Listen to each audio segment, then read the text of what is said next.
Hi guys, this is Rebecca, your Executive Director of BNI Sydney Northwest, and I want to tell you something. I love Zoom. I love the sleep-ins. I love not having to travel anywhere. I love not paying for parking. I love not paying for venue fees. Am I allowed to say that? Well, I love Zoom, and while we have the opportunity to do our meetings via Zoom, I have a couple of tips that will make you the energy bringer in your chapter meeting, and trust me, your chapter's going to love you for it. Okay, tip number one, especially for our early morning meetings, have the coffee ready. There is something about caffeine. It lifts the spirits. It makes you happy. You just need that coffee ready to go at 6:30 in the morning. And if you have compliant children like me, have them make you the coffee. That'll put a smile on your face. Second tip, add light. Your space that you are zooming in from is so important. It builds credibility and it builds visibility. Have the space behind you clear and clean and professional. If you, like me, have to sit on your dining table with the lounge room on one side and the kitchen on the other and husband and kids and craziness, then close the blind behind you and block it out. Make sure that you actively use the mute key. Putting a light in front of you, you can get a cheap light from Bunnings or from an online store, and that light in front of you adds kind of an ambience to your space. It brightens your face and it allows you to be visible in the chapter.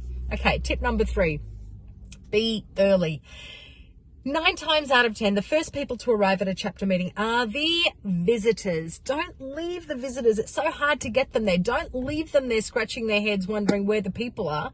Don't clock on at 7:01 for a 7 o'clock meeting. Be there at 6:30. Be there at 6:30. Don't wait. Don't be too busy. What we need to do is have our co-host or our host rename our visitors and substitutes by putting a little V in front of their name or an S in front of their name. Actively strike up a conversation. Ask them questions. Be that person that talks, which brings me on to my third point, which is chat with people. Don't get on with your work. Don't sit there and mute. Don't have the screen on and go and do something else. Be the person who talks. This is a huge opportunity. Referrals are being passed. Don't miss out because you are awkward and shy during the open networking. Be the person that steps out of their comfort zone and asks the visitors, asks the other members, how has your week been? What's COVID doing for your business?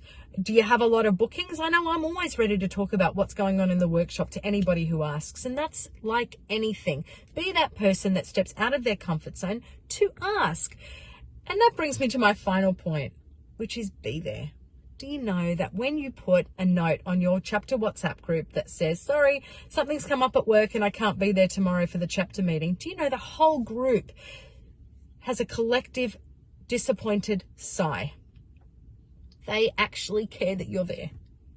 Every single one of those people in your group cares about you. You are so important to them. You have to understand that you're a piece of a puzzle and without you, something's missing. Do your best to be there. If you can't be there at your desk or at your dining table, then log in through your phone, in the car. I've seen it. It's not ideal, but at least they're there.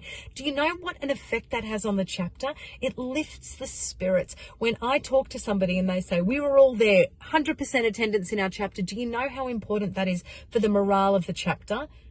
So in conclusion, don't wait for somebody else to be the energy bringer. You be the energy bringer. There is nobody else that will bring the energy that you will bring. You could change someone's whole day. I challenge you, become the energy bringer.